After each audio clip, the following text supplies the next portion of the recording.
नमस्कार दोस्तों, आप सभी का अपना YouTube चैनल MSB एकेडमी में एक बार पुनः स्वागत है।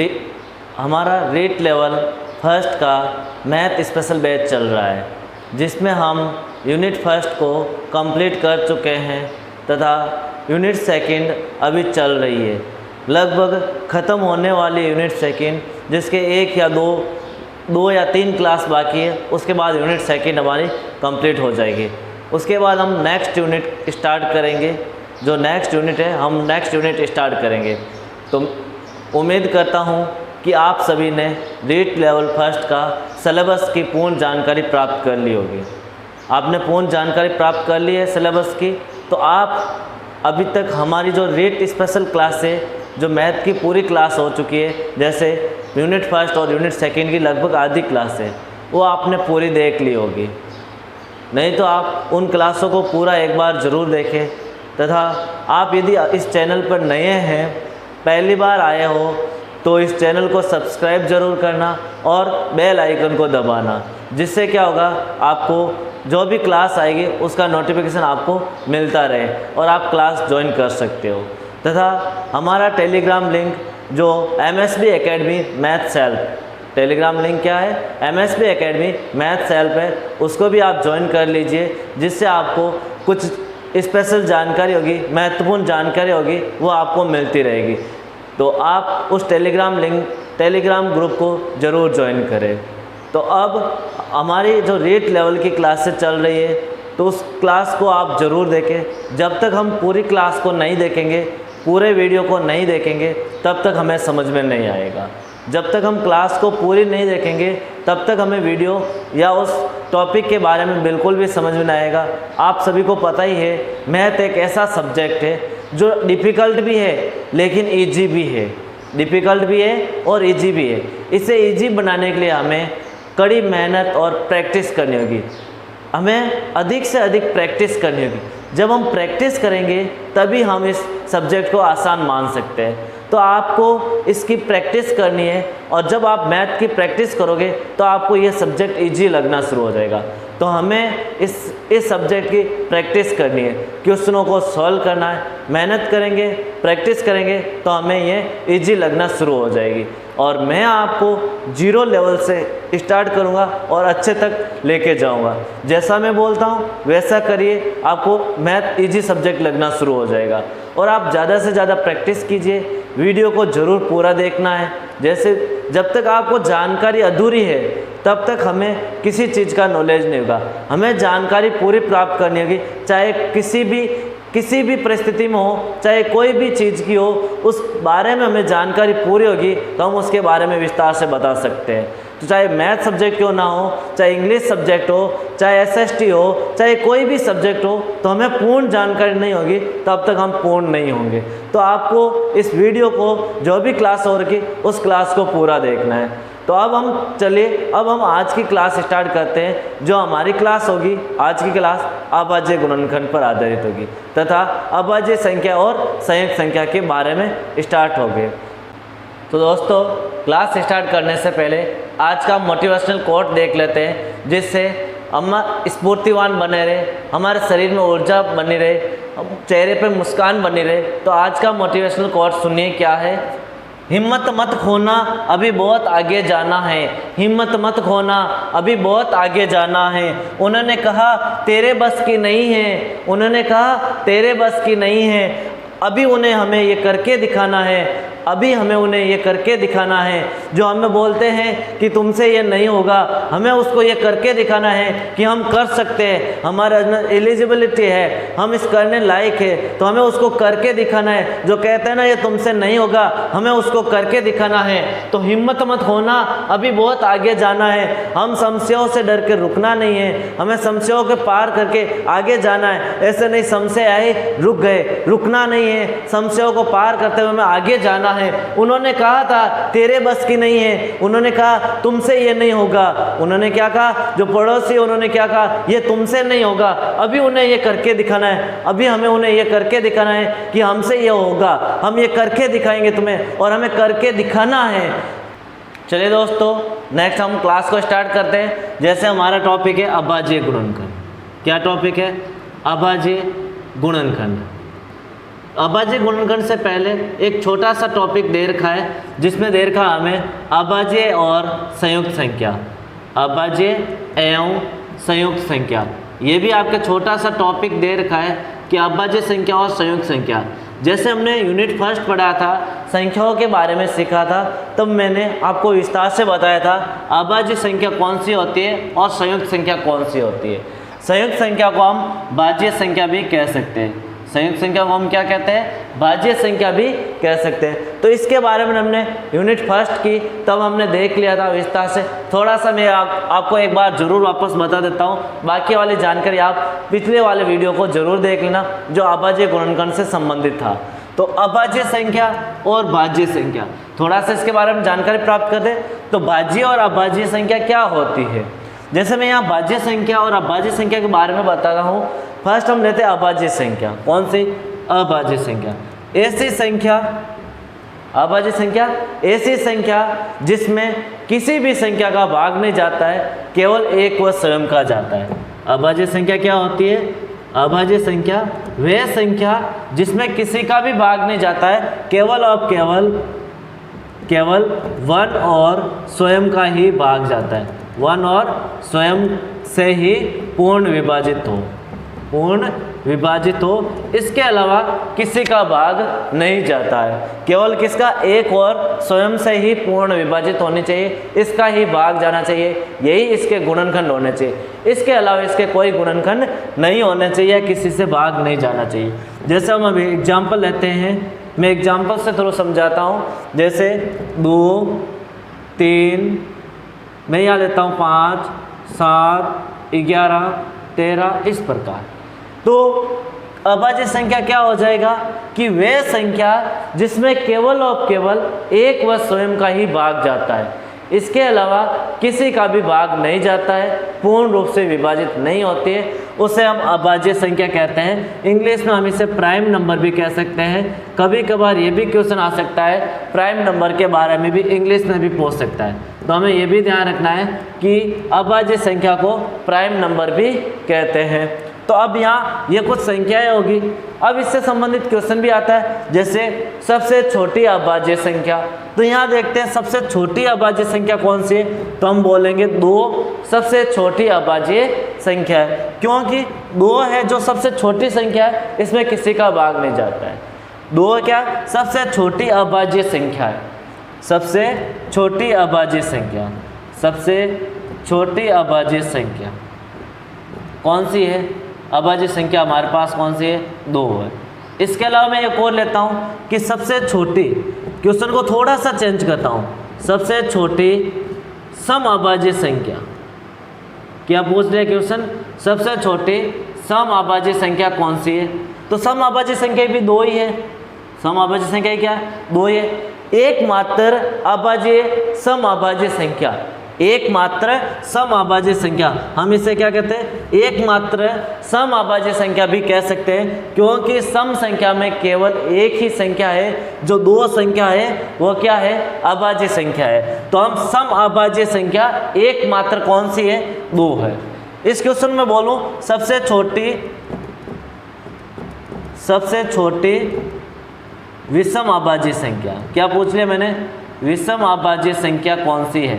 तो हमें बताना है सबसे छोटी विषम अभाज्य संख्या जो विषम होनी चाहिए। आपको पता है सम क्या होता है? जिसमें 2 का भाग पूरा जाता है, और विषम संख्या जिसमें 2 का भाग पूरा नहीं जाता है। सम में तो 2 का भाग पूरा जाता है, और विषम में 2 का भाग पूरा नहीं जाता है। सम संख्या में इकाई का अंक 0, 2, 4, 6, 8 होना चाहिए। इकाई का अंक क्या होना चाहिए? 0, 2, 4, 6, 8 होना चाहिए। विषम संख्या में इकाई का अंक 1, 3, 5, 7 और 9 होना चाहिए। तो सम अभाज्य संख्या तो 2 थी। अब हमें पूछ ले विषम अभाज्य संख्या, तो हम आंसर देंगे विषम अभाज्य संख्या कौन सी है? 3। सबसे छोटी विषम अभाज्य संख्या कौन सी है? 3। यदि आपको पूछे कि ये तो हो गई विषम अभाज्य संख्या, कितनी हो गई? 3 हो गई। विषम अभाज्य संख्या कितनी हो गई? 3 हो गई। अब यहाँ एक पॉइंट और मैं दिखा देता हूँ कि यदि आपको पूछे टोटल सम संख्या है कितनी आभाज्य है, तो एक ही है। एकमात्र सम आभाज्य संख्या कौन सी है? 2 है। ये हो गया हमारे पास आभाज्य संख्या के बारे में। इतना सा जानकारी आभाज्य संख्या के बारे में रखना। अब आपको इसमें कुछ संख्याओं के बारे में पूछ सकता है कि संख्याओं को गिनिए कि यहाँ से लेके यहाँ तक आभाज्य संख्या कितनी है। जैसे 1 से लेके 100 तक आभाज्य संख्या कितनी है, 1 से 25 तक आभाज्य संख्या कितनी है, 1 से 10 तक आभाज्य संख्या कितनी है, तो वो भी आपको गिनने का पूछ सकता है। नेक्स्ट देखिए, जैसे क्वेश्चन इस प्रकार से भी आ सकता है कि आभाज्य संख्या के बारे में क्या आ सकता है कि जैसे आपको पूछ लिया 1 से 25 तक आभाज्य संख्या कितनी है, 1 से 25 तक आभाज्य संख्या कितनी है, तो हम गिनेंगे 1 से 25 तक आभाज्य संख्या कितनी है। जैसे 2, 3, 5, 7, 11, 13, 17, 19, 23, इस प्रकार हम संख्याओं को गिनेंगे तो हमारे पास कितनी होगी? 1 से 25 तक 9 संख्या होगी। कितनी होगी? 9। मैं बोलूँ 1 से 50 तक आभाज्य संख्या, कितने तक? 1 से 50 तक आभाज्य संख्या कितनी होगी? तो हम कहेंगे 15। कितनी होगी 1 से 50 तक आभाज्य संख्या? 15। 1 से 25 तक 9 और 1 से 50 तक आभाज्य संख्या कितनी होगी? 15। 1 से 75 तक आभाज्य संख्या, कितने तक? 1 से 75 तक आभाज्य संख्या कितनी होगी? तो हम कहेंगे 21। कितनी होगी? 21। याद रखना, याद नहीं रखेंगे तो हम गिनने में टाइम वेस्ट करेंगे, हमें गिनने में टाइम लगेगा। और कभी ऐसा होता है कि हम एक संख्या बीच में चूक भी जाते हैं। क्या होता है, जब मेरे को 1 से लेकर 75 तक संख्या आभाज्य संख्या गिनने को बोले तो हम गिनना शुरू करते हैं। कभी कभार ऐसा होता है कि हम बीच में से 1 या 2 संख्या चूक जाते हैं, तो उस टाइम एग्जाम में क्वेश्चन गलत होने की संभावना होती है। तो ये कुछ महत्वपूर्ण संख्याएं होती है, इसको गिन लीजिए, बाकी वाली हम ज्ञात कर सकते हैं। क्योंकि अब आपको पूछे 1 से 80 तक कितनी होगी, तो हमें पता है 75 तक तो 21 होती है और 75 से 80 के बीच कितनी होती है, वो संख्या गिन के इसमें प्लस कर सकते हैं। तो मैं पूछूँ 1 से 25 तक हो गई 9, 50 तक 15, 75 तक 21। आपको पूछे 1 से 100 तक आभाज्य संख्या कितनी होगी? 1 से 100 तक आभाज्य संख्या कितनी होगी? तो हम कहेंगे 1 से 100 तक आभाज्य संख्या 25 होती है। कितनी होती है? 25 होती है। अब मैं बोलूँ 1 से 125 तक आभाज्य संख्या कितनी होगी? कहाँ तक? 1 से 125 तक आभाज्य संख्या कितनी होगी? तो 30 होगी। कितनी होगी? 30। 1 से 150 तक, 1 से 150 तक आभाज्य संख्या 35। कितनी होगी? 35। देखो यहाँ 9, 15, 21, 21 के बाद 25, 25, 23, 23, 35, 35 के बाद 40। 1 से 175 तक आभाज्य संख्या, कहाँ तक पूछ लिया हमें? 1 से 175 तक आभाज्य संख्या कितनी होगी? तो हम कहेंगे 40। कितनी होगी? 40 होगी। अब बोलो 1 से 200 तक आभाज्य संख्या, कहाँ तक? 200 तक आभाज्य संख्या कितनी होगी? कहाँ तक? 200 तक आभाज्य संख्या बतानी है तो कितनी होगी? तो 40 प्लस 5 नहीं लेना, अब यहाँ 6 लेना, 46। कितनी हो जाएगी? 46 हो जाएगी 1 से लेके 200 तक आभाज्य संख्या। तो 1 से 200 तक हमारे पास 46 हो गई। 1 से 300 तक, 1 से 300 तक आभाज्य संख्या। अब आपको पूछ लिया 1 से 300 तक आभाज्य संख्या कितनी होगी? तो हम कहेंगे 62 होगी। कितनी होगी? 62। तो 1 से 300 तक आभाज्य संख्या कितनी हो जाएगी? 62 हो जाएगी। मैं बोलूँ 1 से 400 तक, कहाँ तक? 400 तक आभाज्य संख्या, कहाँ तक पूछ लिया हमें? 400 तक आभाज्य संख्या कितनी होगी? 1 से लेके 400 तक आभाज्य संख्या कितनी होगी? तो 400 तक आभाज्य संख्या होगी 78। कितनी होगी? 78। तो अब आगे जैसे आपको पूछ ले 1 से 500 तक आभाज्य संख्या, हमारे पास 400 हो गए, तो अब लेंगे 1 से 500 तक आभाज्य संख्या। कितनी हो जाएगी आभाज्य संख्या? तो हम लिखेंगे 1 से 500 तक आभाज्य संख्या होगी 95। कितनी होगी? 95। 1 से 500 तक आभाज्य संख्या कितनी होगी? 95। 1 से 1000 तक आभाज्य संख्या कितनी होगी? 1 से 1000 तक आभाज्य संख्या, तो हम कहेंगे 128। कितनी होगी? सॉरी 108। 168 कितनी होगी, सॉरी 168 होगी। 1 से 1000 तक अभाज्य संख्या कितनी होगी, 168 होगी। तो अब हमें एक बार वापस 1 से 25 तक 9, 1 से 50 तक 15, 1 से 75 तक 21, 1 से 100 तक 25, 1 से 125 तक 30, 1 से 150 तक 35, 1 से 175 तक 40, 1 से 200 तक 46, 1 से 300 तक 62, 1 से 400 तक 78, 1 से 500 तक 95, 1 से 1000 तक 168। ये होती है अभाज्य संख्या। याद करना हमें कि यहाँ तक हमें याद करना, बाकी वाले हम ज्ञात कर सकते हैं। कैसे? जैसे आपको 100 तक पूछे, 110 तक पूछे तो 10 तक की हमें संख्या ज्ञात करनी, क्योंकि 100 तक तो हमें पता है कितनी होती है, 62 100 तक कितनी होती है हमारे पास, 100 तक होती है 25 संख्या होती है, उसके आगे वाले हम ज्ञात कर सकते हैं। तो ये कुछ अभाज्य संख्याएं थी जो मैंने आपको बता दी है। नेक्स्ट थोड़ा सा भाज्य संख्या। अभाज्य हो गई, अब भाज्य संख्या क्या होती है?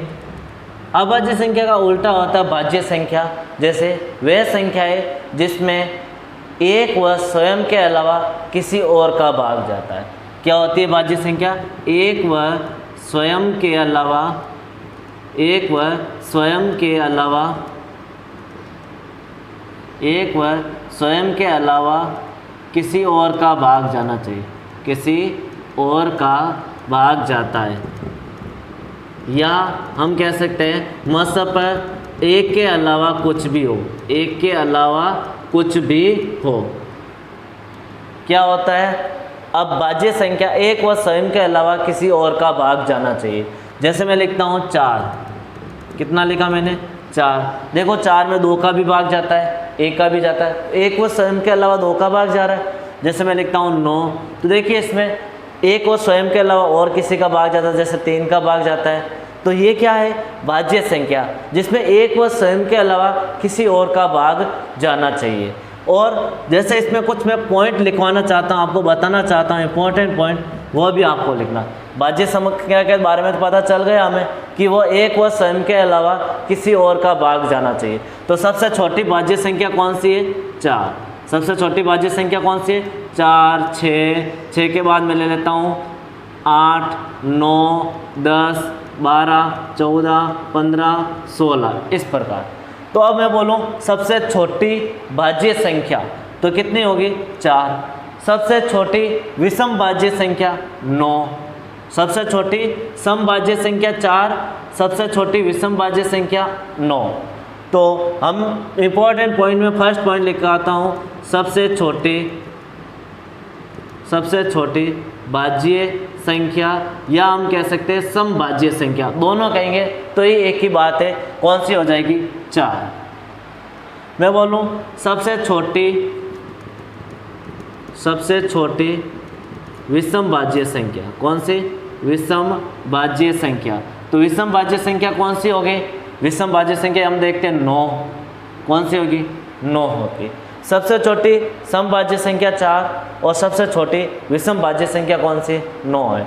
एक पॉइंट और लिखते हैं हम, जैसे मैं बताता हूँ यहाँ पर कि एक है न तो भाज्य है और न ही अभाज्य है, न ही अभाज्य संख्या है। एक को हम किसी में भी काउंट नहीं करते हैं, न तो भाज्य है और न ही क्या है?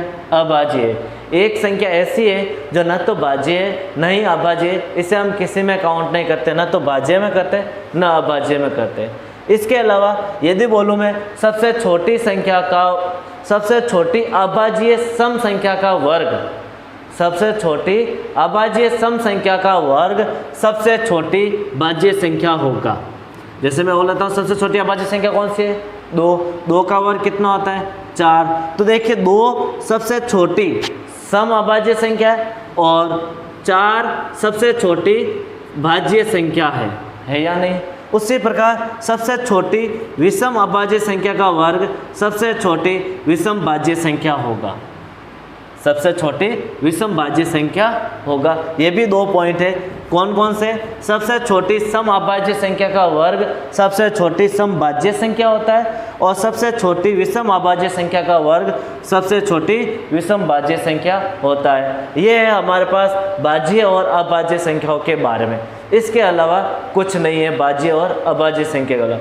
इसके अलावा और भी संख्या है जो मैंने संख्या पद्धति में आपको बता दी, जैसे को प्राइम नंबर, सह अभाज्य संख्या, अपेक्षित अभाज्य संख्या, ट्विन अभाज्य संख्या। जो अभाज्य संख्या में आता है वो सारी संख्या मैंने बाद संख्या पद्धति में बताया था जब पढ़ाई थी संख्या पद्धति। तो आए एक बार संख्याओं के बारे में पूर्ण जानकारी के लिए आप संख्या पद्धति वाला वीडियो जरूर देखना, जो मैं आपको डिस्क्रिप्शन बॉक्स में ऐड करवा दूंगा। देखिए दोस्तों, नेक्स्ट हम लेते हैं अभाज्य गुणनखंड। कौन सा लेंगे? अभाज्य गुणनखंड। पहले हम अभाज्य संख्या तो हमने जान लिया, अब हम थोड़ा सा गुणनखंड के बारे में जान लेते हैं कि गुणनखंड क्या होता है। जैसे रेट लेवल सेकंड के जो वीडियो मैंने लगाए थे, जो सिलेबस चल रहा हमारा, उसमें मैंने गुणनखंड के बारे में बताया था। किसके बारे में बताया था? गुणनखंड के बारे में। आज हम इसमें भी गुणनखंड की चर्चा कर लेते हैं कि गुणनखंड क्या होता है। गुणनखंड क्या होता है तो हम देखते हैं गुणनखंड की परिभाषा क्या है। वह संख्या जिसमें जिस संख्या का भाग पूरा जाता है, वे सभी संख्याएं उस संख्या के सभी गुणनखंड है। उस संख्या के गुणनखंड है। या हम कह सकते हैं कि दो संख्याओं का गुणा जो संख्या दे रखी है वही संख्या प्राप्त होना चाहिए। दो संख्याओं का गुणा जो संख्या दे रखी है वही प्राप्त होना चाहिए। दो संख्याओं का गुणनफल वह संख्या प्राप्त होना चाहिए। जो संख्या दे रखी है वह संख्या प्राप्त हो। तो हम गुणनखंड किससे कहते हैं कि वह संख्या जिसमें जिस संख्या का भाग पूरा जाता है वे सभी संख्याएं उस संख्या की गुणनखंड है जिसके हम भाग देते हैं। या हम कह सकते हैं कि वे दो संख्याओं का गुणनफल जो वही संख्या प्राप्त होना चाहिए जो दे रखी है। जैसे मैं एग्जाम्पल के थ्रू आपको समझाता हूँ। मैंने लिया यहाँ पर 9। क्या लिया मैंने? 9। मैं देखो यहाँ लिख सकता हूँ 9 गुणा 1। 9 को 1 से गुणा किया, कितना आया? 9 आया। मैं लिख सकता हूँ यहाँ पर 3 गुणा 3। 3 को 3 से गुणा किया, कितना आया? 9 आया। तो यहाँ पर देखिए कि हम देखते हैं 9 को 1 से गुणा किया तो भी 9 आ रहा है, और 3 को 3 से गुणा किया तो भी कितना आ रहा है? 9 आ रहा है। तो मैं यहाँ लिखूँगा कि 9 के सभी गुणनखंड कौन कौन से हो गए? गुणनखंड कौन कौन से हो गए? एक तो 1 का भाग जाता है, एक 3 का भाग जाता है, एक 9 का भाग जाता है।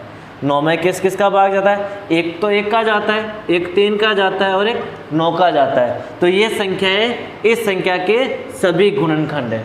गुणनखंड भी 2 प्रकार के होते हैं। ऐसे तो हम चाहो जितने प्रकार बना सकते हैं, लेकिन मुख्यतः 2 होते हैं। एक तो संख्याओं के गुणनखंड, एक बीजीय संख्याओं के गुणनखंड। अब बीजीय संख्या कैसे होती है, बीजीय व्यंजक कैसे होते हैं? जैसे मैं लिखता हूँ a + b या a - b का स्क्वायर। इन संख्याओं के गुणनखंड बीजीय व्यंजक के गुणनखंड कहलाते हैं। और संख्याओं के गुणनखंड ये अर्थमेटिक के अंदर आता है और ये बीजगणित के अंदर आता है। तो ये हो गए गुणनखंड। ये तो कौन सा? इसके सभी गुणनखंड है। कैसे है? सभी गुणनखंड 1, 3, 9। जैसे मैं यहाँ लिखता हूँ 16 के गुणनखंड है। तो 16 के गुणनखंड कौन कौन से होंगे? तो 16 में किस किस का भाग जाता है? तो या हम कह सकते हैं 16 को किस किस से गुणा करें कि वापस 16 आ जाए। मैं लिखता हूँ 1 गुणा 16, 16 ही होगा। 2 गुणा 8, 8 दूनी 16। 4 गुणा 4, 4 4 16। यही होते हैं। इसके अलावा और कोई संख्या नहीं जिससे गुणा करने पे 16 आता है। तो 16 के गुणनखंड कौन से हो गए? 1 2 4, 1 2 4, 8 और 16, 8 और 16। ये 16 का क्या है? सभी गुणनखंड है। कितने? 1 2 4 8 और 16। ये 16 के सभी गुणनखंड है। जैसे मैं एक और एग्जांपल लेता हूँ। मैं लिखता हूँ यहाँ 36 के गुणनखंड। 36 के गुणनखंड। अब 36 के गुणनखंड कौन कौन से हैं, तो हम देखते हैं 36 के गुणनखंड। मैं लिखता हूँ 1 गुणा 36 कितना होता है 36। मैं लिखता हूँ 2 गुणा 18 कितना होता है 36 होता है। मैं लिखता हूँ 3 गुणा 12 कितना होता है 36 होता है। 12 इंटू 3 कितना होता है 36 होता है। मैं लिखता हूँ 4 इंटू 9 9 चौक 36, 9 चौक कितना होता है 36 होते हैं। इसके अलावा मैं लिखता हूँ और 36 को क्या लिख सकते हैं 6 इंटू 6 कितना होंगे 36 होंगे। तो 36 के इसके अलावा कोई गुणनखंड नहीं है जिसको गुणा करेंगे तो 36 आएगा। तो हम देखते हैं 36 के गुणनखंड कौन कौन से, 1 2 3 4 6, 1 2 3 4 6, 9 12 18 36, 9 12 18 और 36, ये 36 के सभी गुणनखंड है। कौन कौन से, 1 2 3 4 6 9 12 18 36, ये 36 के क्या हो गए सभी गुणनखंड है। नेक्स्ट देखते हैं गुणनखंड। गुणनखंड एक तो हम ज्ञात करते हैं सर्वसंभव गुणनखंड। सर्वसंभव का अर्थ है सभी गुणनखंड। कौन से, सभी गुणनखंड। जो अभी तक हमने किया था वो सर्वसंभव गुणनखंड थे। सेकंड होता है अभाज्य गुणनखंड। कौन सा होता है, अभाज्य गुणनखंड। कौन सा होता है, अभाज्य गुणनखंड।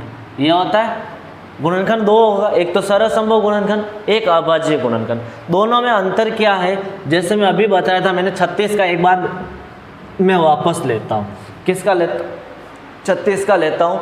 तो 36 में किस किस का भाग जाता है, मैं लिखता हूँ 36 गुणा 1, 18 गुणा 2, 6 गुणा 18 के बाद लिख देते हैं 9, 12 गुणा 3, 12 या 36, 9 गुणा 4 और 6 गुणा 6। यही थे 36 के गुणनखंड, जिसको गुणा करने पे 36 आते थे। 1 2 3 4, 1 2 3 4 6 9 12 18 और 36। मैं बोलूँ सभी गुणनखंड कौन कौन से होंगे, तो ये जो आए थे ये सारे सभी गुणनखंड के अंदर आएंगे। किसके अंदर आएंगे, सभी गुणनखंड या सर्वसंभव गुणनखंड भी हम कह सकते हैं। सभी गुणनखंड या सर्वसंभव गुणनखंड, किसके कितने गुणनखंड हो सकते हैं, वह सभी गुणनखंड लिखिए जो संभव है। सर्व का अर्थ क्या, सभी, संभव का अर्थ है सभी। सर्वसंभव जो संभव है वो सभी गुणनखंड लिखिए, तो ये सारे संभव है इसके गुणनखंड 36 के। अब बोले आपको अभाज्य गुणनखंड क्या होगा, तो अभाज्य का अर्थ हमने पढ़ा था प्राइम नंबर जिसमें किसी का भाग नहीं जाता है। जैसे मैं लिखता हूँ 36, 36 में किस किस का भाग जाता है, 2 का भाग 18 दूना 36, 2 का भाग 9 दूनी 18, 2 का भाग अब नहीं जाता है, 3 का जाता है, 3 तेरी 9, 3 तेरी 3 एकम 3। तो इसमें किस किस अभाज्य गुणनखंड क्या होगा, केवल और केवल अभाज्य संख्या होनी चाहिए। तो 2 दूनी 4, 4 तेरी 12, 12 तिया 36। तो मैं लिखूंगा 2 गुणा 2 गुणा 3 गुणा 3। तो इसको क्या लिख सकता हूँ, 2 की घात 2 और 3 की घात 2। तो मेरे अभाज्य गुणनखंड क्या हो जाएंगे, 2 की घात 2 और 3 की घात 2 क्या है, अभाज्य गुणनखंड। तो बोले 36 के अभाज्य गुणनखंड कितने होंगे, तो हम कहेंगे 1 2 3 4, 1 2 3 4। तो 36 के अभाज्य गुणनखंड कितने होंगे, हमारे पास 4 होंगे। कौन कौन से, 2 2 3 3, ये 36 के सब अभाज्य गुणनखंड है। क्या है, अभाज्य गुणनखंड। तो देखिए दोस्तों, अब आगे लेते हैं हम। जैसे अभी हमने सीखा था अभाज्य गुणनखंड, अभाज्य गुणनखंड और सर्वसंभव गुणनखंड क्या था, ये तो नॉर्मल बात हो गई। अब एग्जाम में क्वेश्चन और अलग टाइप से पूछे जाने शुरू गए। कैसे पूछते हैं, जैसे मैं लिखता हूँ यहाँ 48, कितना लिखा मैंने 48। अब क्वेश्चन कैसा आ सकता है, जैसे आ गया क्वेश्चन कि 48 के अभाज्य गुणनखंडों की संख्या कितनी है। अभाज्य गुणनखंडों की संख्या कितनी है, अभाज्य गुणनखंडों की संख्या कितनी है। सेकंड क्वेश्चन आ गया, जैसे आपके पास कि मैं यहाँ लिखता हूँ सेकंड क्वेश्चन क्या आता है, ये तो हो गया अभाज्य गुणनखंडों की संख्या कितनी है, अभाज्य गुणनखंडों की संख्या कितनी है। सेकंड क्वेश्चन आ सकता है कि गुणनखंडों का योग, गुणनखंडों का योग, गुणनखंडों का योग क्या होगा, कि हमारे पास जो गुणनखंड दे रखे उस गुणनखंडों का योग क्या होगा। तथा क्वेश्चन आ सकता है कि गुणनखंडों की संख्या कितनी होगी। गुणनखंडों की संख्या, तीनों क्वेश्चन अलग है। ये तो अभाज्य गुणनखंडों की संख्या और ये है गुणनखंडों की संख्या कितनी है, और ये है गुणनखंडों का योग। कितने क्वेश्चन है? 3 क्वेश्चन है। अभाज्य गुणनखंडों की संख्या, गुणनखंडों का योग और गुणनखंडों की संख्या। अभाज्य गुणनखंडों की संख्या और यहाँ गुणनखंडों की संख्या। तो हम एक क्वेश्चन लेते हैं, जैसे मैं लिखता हूँ 48 के लिए। किसके लिए? 48 के लिए। पहले तो हम इस 48 के इस क्वेश्चन को करने से पहले हम 48 के गुणनखंड करते हैं। तो मैं 48 को क्या लिख सकता हूँ? 1 गुणा 48 बराबर 48। दूसरा मैं लिखता हूँ 2 गुणा 24, 24 दुआ 48। मैं लिखता हूँ 3 गुणा, जैसे अब मैं 3 से लिखता हूँ तो कितना हो जाएगा? 16 3 48। 16 को 3 से गुणा करेंगे कितना आएगा? 48 आएगा। अब मैं लिखता हूँ 4 × 12, 12 चौक 48। लिख सकते हैं 4 × 12 48। 5 की टेबल में 48 नहीं आता है। 6 की टेबल में 48 देखते हैं तो आप 6 7 42, 6 8 48, 6 8 48 आते हैं। 6 की टेबल में 8 बार 48, 6 8 48। फिर 7 की टेबल में नहीं आते और 8 की टेबल का तो हमने लिख दिया। तो अब देखते हैं इसके गुणनखंड, इसके गुणनखंड। गुणनखंड कौन कौन से गुणनखंड? तो 1 2 3 4 6 8 12 16 24 और 48। ये हो गए इसके क्या हो गए? गुणनखंड हो गए। क्या हो गए? ये इसके सभी गुणनखंड है। तो आपको पूछे गुणनखंडों की संख्या कितनी होगी, तो हम यहाँ से गिन के बता सकते हैं 1 2 3 4 5 6 7 8 9 10। कितनी हो जाएगी? 10। लेकिन अब ये आई कैसे 10? ये तो हमने यहाँ पर किया, यदि ऐसे नहीं करे तो कैसे करेंगे? तो हमें क्या करना है? 48 के अभाज्य गुणनखंड करने। क्या करना है? अभाज्य गुणनखंड। मैं अभाज्य गुणनखंड करता हूँ इसके, तो कितना आता है? 2 का भाग 24 दुआ 48, 12 दूना 24, 2 का भाग 6 दूनी 12, 2 का भाग 3 बार, 3 का भाग 1 बार। क्या करना हमें? जो भी संख्या है अभाज्य गुणनखंड क्या होता है, तो इसका अभाज्य गुणनखंड क्या हो गया हमारे पास? अभाज्य गुणनखंड हो गया 2 गुणा 2 गुणा 2 गुणा 2 गुणा 3। 1 2 3 4 5, 1 2 3 4 5, ये हो गया अभाज्य गुणनखंड। मैं इसको और कैसे लिख सकता हूँ? 1 2 3 4, तो मैं लिख सकता हूँ 2 की घात 4 गुणा 3, क्योंकि 2 4 बार है, मैंने लिख दिया 2 4 बार गुणा 3। 3 की घात कितनी होगी? 1 ही होगी, 1 है। तो अब हमें पूछे, अब इस क्वेश्चन को इस तरह से नहीं करके कैसे करेंगे? इसका 10 आंसर आ रहा था, अब हम 10 कैसे लाते देखिए। तो अब मैं देखता हूँ यहाँ पर कि यहाँ अभाज्य गुणनखंडों की संख्या, तो अभाज्य गुणनखंडों की संख्या जो घात होती है वो घात को प्लस कर दीजिए। जितनी घात है वही उसके क्या हो जाएंगे? अभाज्य गुणनखंडों की संख्या। तो यहाँ देखते हैं घात कितनी है? 4 + 1, 4 + 1, तो कितने हो गए? 5। तो इसका अभाज्य गुणनखंड कितना होंगे? 5। कौन कौन से? 2 2 2 2 और 3। तो अभाज्य गुणनखंड लिखने के लिए आपको घातों की संख्या लिखनी है कि हमारे पास अभाज्य संख्याएं कितनी आई। जो घात है उस घात को लिखना है। 2 है तो 2 को जोड़ के लिखे, 3 घात है तो तीनों घात को जोड़ के लिखना है। तो 4 + 1 कितना हो गया? 5। ये तो क्या हो गया हमारे पास? अभाज्य गुणनखंडों की संख्या। क्या हो गया? अभाज्य गुणनखंडों की संख्या। यदि आपको पूछे केवल गुणनखंडों की संख्या कितनी होगी, अभाज्य गुणनखंड नहीं देखे हमें पूछता है गुणनखंडों की संख्या कितनी होगी, तो जो घात है, जो घात है उस घात में +1 करना है। घात में +1 करना है। घात में क्या करना है? +1। जैसे यहाँ घात कितनी है? 4 है, तो मैं लिखूंगा 4 + 1। फिर दूसरी घात कितनी है? 1 है, तो मैं लिखूंगा 1 + 1। जितनी भी घात है उन सभी घात में +1 कीजिए। 4 + 1, 1 + 1। 4 + 1 कितना था? 5। 1 और 1 कितना होता? 2। दोनों को गुणा किया, 5 दूनी 10 आ रहा है हमारे पास 10 संख्या है। तो आपको पूछे गुणनखंडों की संख्या ज्ञात करनी, तो कैसे करेंगे? जो घात होगी उस घात में +1 कीजिए, चाहे कितनी भी घात है उन सभी घात में +1 करना है। 4 + 1, 1 + 1, तो हमारे पास 5 × 2 कितना हो गया? 10 हो गया। और अभाज्य गुणनखंडों की संख्या ज्ञात करनी, तो केवल घात को प्लस कर दीजिए।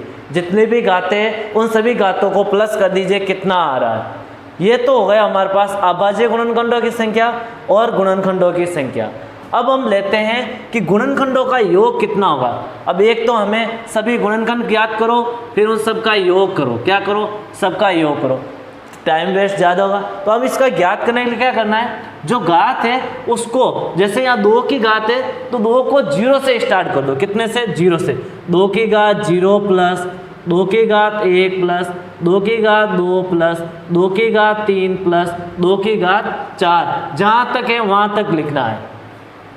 गुणा 3 की घात 1 है तो हम लिखेंगे 3 की घात 0 प्लस 3 की घात 1। इनको क्या करना है? गुणा करना है। देखो 2 की घात 0, 2 की घात 1, 2 की घात 2, 2 की घात 3, 2 की घात 4, जितनी भी घात है उन सभी घात को 0 से स्टार्ट करो और जहाँ तक घात है वहाँ तक जाइए। जैसे 4 है तो 4 तक जाइए और 1 है तो 1 तक जाइए। अब देखो 2 की घात 0 कितना होता है? 1 होता है। 2 की घात 1 कितना होता है? 2। 2 की घात 2, 2 दूनी 4। 2 की घात 3, 4 दूनी 8। 2 की घात 4, 2 दूनी 4, 4 दूनी 8, 8 दूनी 16। तो कितना हो जाएगा हमारे पास? 16 दूनी, देखो 2 की घात 4 है, कितनी है? 4। तो 2 दूनी 4, 4 दूनी 8, 8 दूनी 16। ये तो होगा इसका। अब इसका प्लस करें तो कितना होगा? 3 की घात 0 1, 3 की घात 1 3, यही होगा।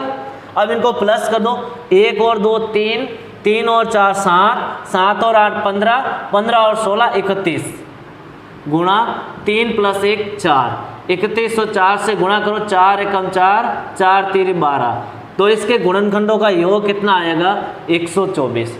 कैसे ज्ञात करना आपको गुणनखंडों का योग? जो भी घात है उसको 0 से स्टार्ट करो और जहाँ तक उसकी घात है वहाँ तक प्लस कर दो और इसी तरह दूसरे को भी लिखना है और फिर गुणा करना है। तो हमारे पास कितना आ गया? 124। तो गुणनखंडों का योग कितना होगा? 124। 48 के सभी गुणनखंडों का योग 124 होगा। चाहे आप इन सभी को गुणनखंडों का योग करके देख लीजिए, 124 ही आएगा। दोस्तों देखिए एक क्वेश्चन हम और ले लेते हैं जिससे आसानी समझ आए। जैसे मुझे 12, मैं क्या लेता हूँ? एक संख्या क्या हमारे पास? 12। और 12 का हमें क्या लिखना है? एक तो लिखना है सभी गुणनखंड। क्या लिखना है? सभी गुणनखंड, गुणनखंडों की संख्या। सीधा लिख देता हूँ मैं, गुणनखंडों की संख्या, कि गुणनखंडों की संख्या कितनी होगी। क्या क्वेश्चन है? फर्स्ट गुणनखंडों की संख्या। सेकेंड लिख देता हूँ मैं अभाज्य गुणनखंड की संख्या, अभाज्य गुणनखंड की संख्या। कौन सा क्वेश्चन है? अभाज्य गुणनखंड की संख्या। और थर्ड लिख देता हूं मैं गुणनखंडों का योग, गुणनखंडों का योग। क्वेश्चन क्या क्या हो गया हमारे पास? हमें तीनों चीज ज्ञात करनी है, वही फॉर्मूले के अनुसार ही करना। फॉर्मूला याद नहीं रहे, केवल हमें ट्रिक याद रखनी कैसे ज्ञात करते हैं। फर्स्ट है गुणनखंडों की संख्या, अभाज्य गुणनखंडों की संख्या और गुणनखंडों का योग। तो मैं सबसे पहले 12 के अभाज्य गुणनखंड कर लेता हूँ। मैं यहाँ लिखता हूँ 12 के अभाज्य गुणनखंड कौन कौन से। 2 का भाग जाता है कितने बार? 6 बार। 2 का भाग कितने बार जाता है? 3 बार। 3 का भाग कितने बार जाता है? 1 बार। तो हमारे पास इसके गुणनखंड क्या है? 2 गुणा 2 गुणा 3, ये है गुणनखंड। मैं इसको क्या लिख सकता हूँ? 2 की घात 2 गुणा 3 की घात 1, ये लिख सकता हूँ मैं। अभाज्य गुणनखंड आए उसको मैं क्या लिख सकता हूँ? 2 की घात 2 गुणा 3 की घात 1। चलो हमें गुणनखंडों की संख्या लिखनी है तो सबसे पहले लिख देते हैं अभाज्य गुणनखंडों की संख्या। अभाज्य गुणनखंडों की संख्या क्या होती है?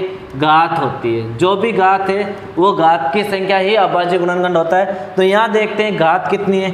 2 घात इसकी है, 1 घात इसकी है। तो गुणनखंडों की संख्या कितनी हो जाएगी? 2 प्लस 1 बराबर 3। कितनी हो जाएगी? 2 प्लस 1 बराबर 3। और कौन कौन से? 2 गुणा 2 गुणा 3, ये अभाज्य संख्या है सभी। अभाज्य गुणनखंड का अर्थ होता है सभी अभाज्य संख्या होनी चाहिए, और ये देखो सभी अभाज्य संख्या है। अब गुणनखंडों का योग ज्ञात करने का फॉर्मूला क्या है? घात प्लस 1। क्या है? घात प्लस 1। जितनी भी घातें हैं उसमें प्लस 1 कर दीजिए। तो मेरे पास यहाँ 2 घात है तो मैं लिखूँगा 2 प्लस 1, और यहाँ पर कितनी? 1 घात है तो मैं लिखूँगा 1 प्लस 1। जितनी भी घातें हैं उन सभी घातों में आपको प्लस 1 करना है। तो 2 प्लस 1 और 1 प्लस 1, 2 प्लस 1 3 और 1 प्लस 1 2, यही होता है। 2 + 1 3, 1 + 1 2 और 3 दूनी 6। तो गुणनखंडों की संख्या कितनी होगी हमारे पास? 6 होगी। और अभाज्य गुणनखंडों की संख्या कितनी होगी? 3 होगी। अब हमें ज्ञात करना गुणनखंडों का योग। क्या ज्ञात करना? गुणनखंडों का योग। गुणनखंडों का योग ज्ञात करने के लिए क्या करना आपको? जो भी हमारे पास गुणनखंड है, जैसे 2 की घात 2 है तो 2 को 0 से लेके 2 तक लिखना है। 3 की घात 1 है तो 3 को 0 से लेके 1 तक लिखना है। कैसे? जैसे 2 की घात 2 है तो मैं लिखूँ 2 की घात 0 प्लस 2 की घात 1 प्लस 2 की घात 2, लास्ट 2 तक ही है तो 2 की घात 2 तक लिख दिया। इसी तरह 3 की घात 1 है तो हम लिखेंगे 3 की घात 0 प्लस 3 की घात 1। जितनी घात है उतने तक हमें लिखना है। चाहे 2 हो तो हम 1 से लेके 0 से लेके 2 तक लिखते हैं। यही है हमारे पास गुणनखंडों का योग ज्ञात करने का फॉर्मूला कि जो भी घात है, जो भी संख्या की घात है अभाज्य संख्या की, उसको 0 से लेके जितनी घात है वहाँ तक प्लस कर दीजिए। 2 की घात 0 हमेशा 1 ही होगा। 2 की घात 0 होगा उसका मान हमेशा कितना होगा? 1 होगा। यदि 2 की घात 1 है तो उसका मान हमेशा 2 ही होगा। तो किसी संख्या की घात यदि 0 है तो उसका मान हमेशा 1 होगा, और किसी संख्या की घात 1 है तो उसका मान वह संख्या ही होगा। तो 2 की घात 1 का मान 2, 2 की घात 2 का अर्थ 2 दूनी 4, और 3 की घात 0 का मान 1, 3 की घात 1 का 3, 1 + 2 3, 3 + 4 7, गुणा 3 + 1 4, 7 चौक 28। तो इनके गुणनखंडों का योग कितना होगा? 12 के सभी गुणनखंडों का योग कितना होगा? 28 होगा। 12 के सभी गुणनखंडों का योग कितना होगा? 28। इस तरह से हमारा जो आज का टॉपिक था कि गुणनखंडों, अभाज्य गुणनखंड और अभाज्य एवं संयुक्त संख्याएं, जिसके बारे में हमने विस्तार से जान लिया, उसको पूरा डिटेल से पढ़ लिया। तो आपको वीडियो अच्छा लगे तो एक बार लाइक और सब्सक्राइब जरूर करना, शेयर जरूर करना। और हमारा टेलीग्राम लिंक है, जो टेलीग्राम ग्रुप है MSB एकेडमी मैथ्स हेल्प, उसको भी आप ज़रूर ज्वाइन कीजिए। और उसका टेलीग्राम लिंक है जो मैं डिस्क्रिप्शन बॉक्स में डलवा दूंगा। आप उस लिंक पर जाके टेलीग्राम ग्रुप को ज्वाइन कर सकते हैं, जिससे आपको सभी वीडियो मिल सके। जितने भी मैं यूट्यूब पे वीडियो लगाऊंगा वो टेलीग्राम लिंक में भी डाल दूंगा, आप देख सकते हो। तो आज की क्लास हमारी यहीं खत्म होती है, और नेक्स्ट क्लास हम आगे स्टार्ट करेंगे। जो हमारी नेक्स्ट क्लास होगी उसी को हम इससे आगे कंटिन्यू स्टार्ट करेंगे कि इसके आगे वाला टॉपिक, जो यूनिट सेकंड का आगे वाला टॉपिक है लसप एंड मसप है, जो हम अगली क्लास में करेंगे।